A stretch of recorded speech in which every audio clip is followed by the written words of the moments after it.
ময়নাগুড়ি কংগ্রেস কর্মীকে পিটিয়ে খুন কাণ্ডে নতুন করে অভিযোগ দায়ের। আরও 17 জনের নামে অভিযোগ দায়ের।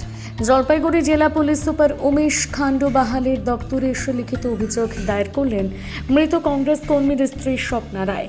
এই নিয়ে 2 দফায় মোট 28 জনের নাম লিখিত অভিযোগ দায়ের করা হলো। যদিও ঘটনার পর প্রথম দফায় 11 জনের বিরুদ্ধে দায়ের করা অভিযোগের ভিত্তিতে কয়েকদিনের মধ্যে 11 জনকে গ্রেপ্তার করতে সক্ষম হয়েছে ময়নাগুড়ি থানার পুলিশ, এমনটাই জানা যায়। ফের নতুন করে অভিযোগ দায়ের হওয়ায় কিছুটা হলেও অস্বস্তিতে পুলিশ ও শাসক দল।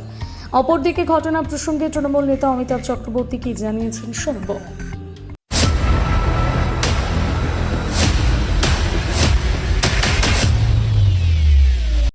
আজকে আপনার বাসায় তো কাজকর্ম ছিল আজকে, হ্যাঁ ওই খাদ্য শান্তির ব্যাপার ছিল না? হ্যাঁ হ্যাঁ।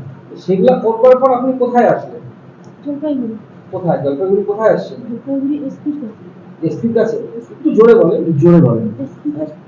এসপির কাছে এসপির কাছে আসলেন, তো এসপি সাহেবের সাথে দেখা করে আপনি কি বললেন? এসপি সাহেবের কাছে দেখা করে বললাম, স্যার আমাকে একটু আমাকে দেখবেন। আমার স্বামী তো চলে গেল, আমার স্বামীকে তো ওরা মেরেই ফেললো, আমাকে তো বাঁচতে হবে, আমাকে তো ভালোভাবে থাকতে হবে দুটো বাচ্চা নিয়ে। এসপি বললো, ঠিক আছে আমি দেখতেছি, চেষ্টা করতেছি, তুমি নিশ্চিন্তে থাকো, তুমি তোমার জায়গায় থাকো, তোমার যা যা করতে হয় আমি তা তা করবো, তোমার বাচ্চা দুটোকে নিয়ে তুমি তোমার জায়গায় থাকো, তোমার জায়গা তুমি ছাড়ো না। এসপি অনেক কথা আশ্বাস আমাকে দিল, আমাকে একটা কাজও দিবে সে কথাও বললো। এসপি বললো, তোমার তো 11 জনের নামে কমপ্লেন করেছো, 11 জনকে তোমার অ্যারেস্ট করছি, কিন্তু তুমি আবার কমপ্লেন করছো। আমি কমপ্লেন করছি কারণ 11 জন তখন আমার মাথা ঠিক ছিল না, আমি 11 জনের নাম ঠিক মতো বলছি, কিন্তু আরও অনেক বাকি ছিল, সেই নামগুলো আজকে আবার নতুন করে লিখিত দিলাম। তো বললাম আজকে তুমি নতুন করে আবার যাদের নামে দিলা, মানে এটা কি মোটামুটি ফাইনাল যে এই তাহলে আরো এই কজনই ছিল? হ্যাঁ, এতগুলো 11 জনের উপরে আরও তার থেকে বেশি ছিল, কিন্তু আজকে আমরা যে লিখিতটা দিলাম, এই লিখিতটা দিয়ে আমার অনেকটা আর কি মনটা শান্তি হলো। আচ্ছা। আমি এসপির সাথে দেখা করে এসপি আমাকে বললো যে তোমাকে কিছু চিন্তা করতে হবে না, তোমাকে পুলিশ প্রশাসন যা সহযোগিতা করছে আমি তার থেকে বেশি করবো, কিন্তু তুমি নিশ্চিন্তে তোমার জায়গার মতো তুমি থাকো।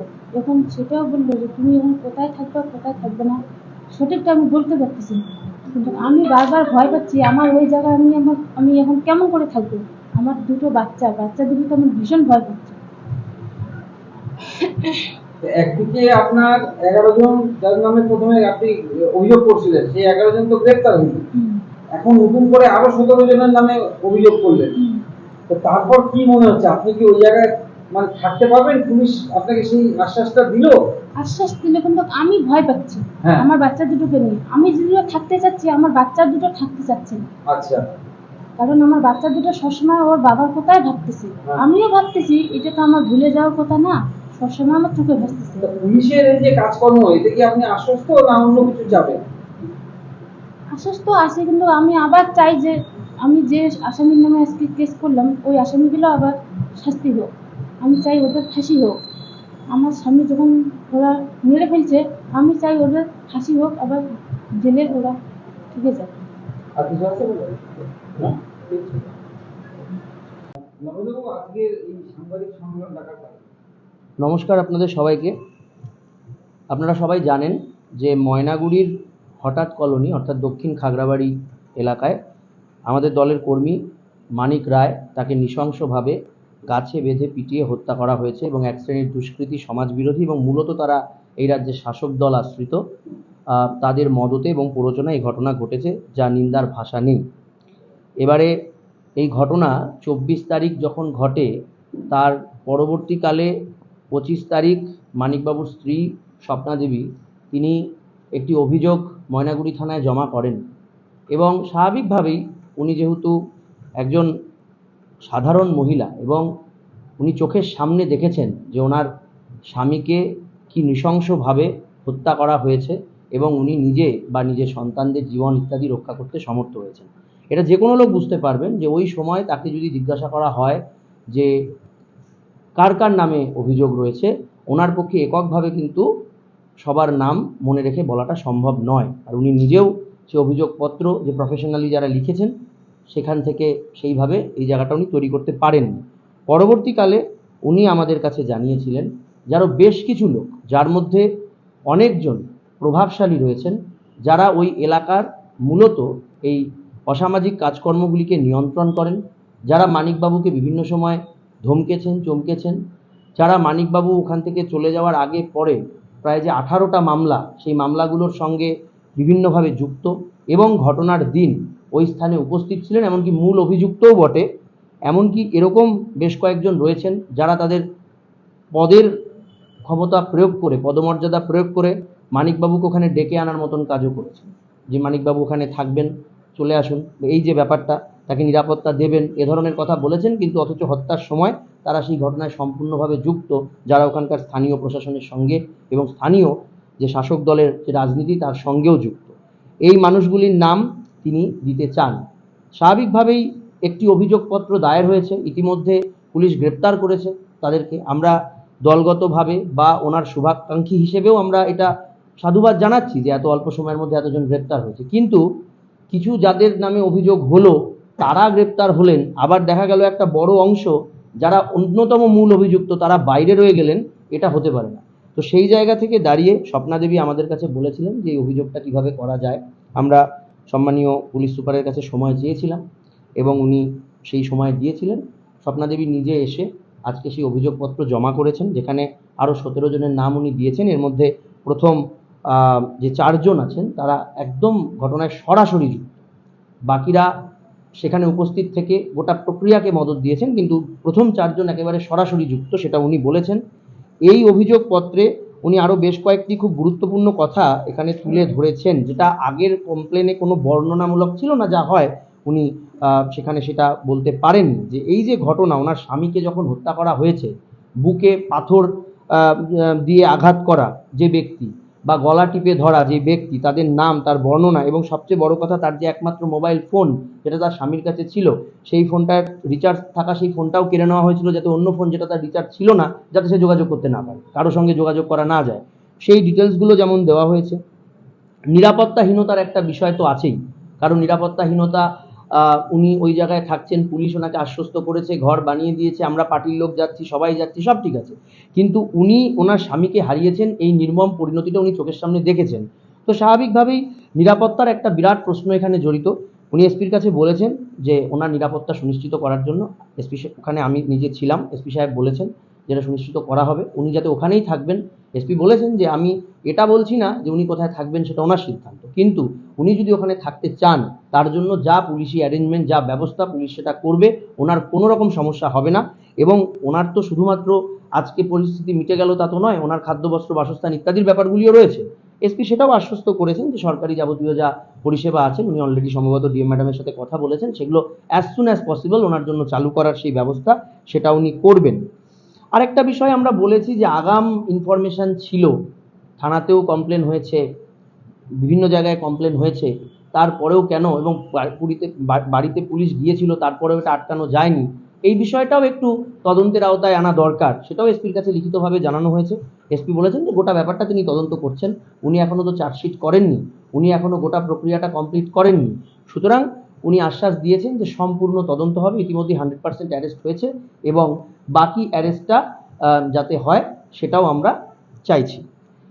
আমরা এটাই বলছি যে আপাতত পুলিশ 11 জনকে হয়তো অ্যারেস্ট করেছে, কিন্তু বাকি যারা রয়েছেন তাদের অ্যারেস্টের দাবিও আমরা যেমন করছি, আমরা পুলিশের ওপর আপাতত আশ্বাস রাখছি, তার আশ্বাসে আমরা সমর্থন করছি যে ঠিক আছে তাদের কাজের ওপর। কিন্তু যদি একান্তই দেখা যায় যে মূল অভিযুক্ত যাদের নামগুলো সিরিয়ালি আছে তাদের বিরুদ্ধে পর্যাপ্ত ব্যবস্থা না হচ্ছে, তাহলে স্বপ্নাদেবী ইতিমধ্যেই আমাদের কাছেও বলেছি, আর আমরাও আমাদের দলগতভাবেও আইনজীবীদের সঙ্গে পরামর্শ নিচ্ছি, আমাদের তাহলে সেক্ষেত্রে সিবিআই তদন্তের যে বিষয় আছে স্বপ্নাদেবী চাইলে সেটা আমরা অবশ্যই করতে পারি, সম্পূর্ণটাই ওনার ওপর আছে। আপনাদেরকে জানাই যে আমাদের দলের প্রদেশ সভাপতিও এই বিষয়ে কথা বলেছেন, আমাদের প্রদেশ স্তরের নেতৃত্ব এই বিষয়ে কথা বলেছেন।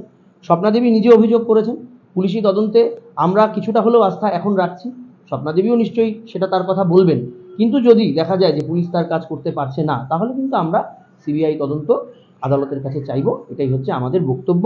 এবং আমরা চাই যে এদের সর্বোচ্চ শাস্তি হোক, এটা কোনো সিলেক্টিভ মানিক রায় বা একজন কংগ্রেস কর্মীর বিষয় নয়। এটা এই রাজ্যের সার্বিক আইন শৃঙ্খলার প্রশ্ন। এই রাজ্যের সার্বিক আইন শৃঙ্খলার প্রশ্নে কিন্তু এটা অত্যন্ত জরুরি যে মানিক রায়ের সাথে এই ঘটনা ঘটেছে সেটা যেন আরো ছড়িয়ে না পড়ে উত্তরবঙ্গের এই বিভিন্ন জায়গায়, মানুষ যেন নিজের হাতে আইন তুলে না নেন। তার জন্য এদের সর্বোচ্চ শাস্তি আমরা ডিমান্ড করছি এবং এসপি আমাদের বলেছেন যে তাদের শাস্তি হবে, উনি তদন্ত করবেন। আপনার নাম আর পরিচয়? আমি নবেন্দু মৌলিক, সহসভাপতি, জলপাইগুড়ি জেলা যুব কংগ্রেস কমিটি। এবং এই ঘটনায় দলের পক্ষ থেকে ওনার সাথে যে কথাবার্তা বলা হয়েছে তার আমি দায়িত্ব আছি। দেখুন, অতীন আর জ্যোতিষের কথা আপনি বলছেন যে এদের নামে আজকে ডায়েরি হয়েছে। অতীন ওখানকার পঞ্চায়েত এবং খুব ভালো ছেলে হিসাবে পরিচিত। জ্যোতিষও ঠিক তাই, যে কোনো মানুষের বিপদ আপদে যায় ওরা। আপনি বলছেন যে মৃত্যুটা কিভাবে হলো। মৃত্যুটা যে কোনো মৃত্যুই আমাদের কাছে দুঃখজনক, বেদনাদায়ক। এবং এরকম ঘটনা, অবাঞ্ছিত ঘটনা ময়নাগুড়িতে আমার মনে হয় এই প্রথম হলো। আর আমাদের নেত্রীও বলছে এবং আমরাও বলি যে আমরা শাসক দল, যে কোনো জিনিসই শাসক দলের উপর চাপিয়ে দেওয়া এই জিনিসটা ঠিক না। আমরা চাই সত্যিকারের তদন্ত হোক এবং তদন্ত করে উপযুক্ত যারা অন্যায় করেছে তাদের উপযুক্ত শাস্তি দেওয়া হোক। কিন্তু আগে একটা ডায়েরি পড়লো, এখন আবার ডায়েরি, এই বিভিন্ন প্রকার ডায়েরিতে পরবর্তীতে দেখা গেল পঞ্চায়েতের নাম, এলাকার, পরবর্তীতে দেখা গেল এলাকার বুথ প্রেসিডেন্টের নাম। এসব আমার মনে হয় ঠিক হচ্ছে না। আমরা দলীয়ভাবে এটুকু বলবো যে যদি পরিষ্কার তদন্তে এদের নাম চলে আসে তাহলে এদেরও শাস্তি হোক। যারা দোষী সেই সমস্ত ব্যক্তির আবারও বলছি শাস্তি হোক। আর এখন তৃণমূল কংগ্রেস সবাই, এই দুজনই আমাদের পরবর্তীতে নাম আসলো যে যারা দলের মধ্যে আছে। এখন তৃণমূল কংগ্রেস সবাই একটা হাটের মধ্যে বা একটা মেলায় যদি পাথর মারেন, যার গায়ে লাগবে সেই বলবে আমি তৃণমূল, আমার গায়ে কেন পাথর মারা হলো। ঠিক সেই রকমভাবেই লোকগুলোর নাম আসছে এবং আমাদের দলের সাথে আগে যাদের নাম আসছে তারা কেউ জড়িত না।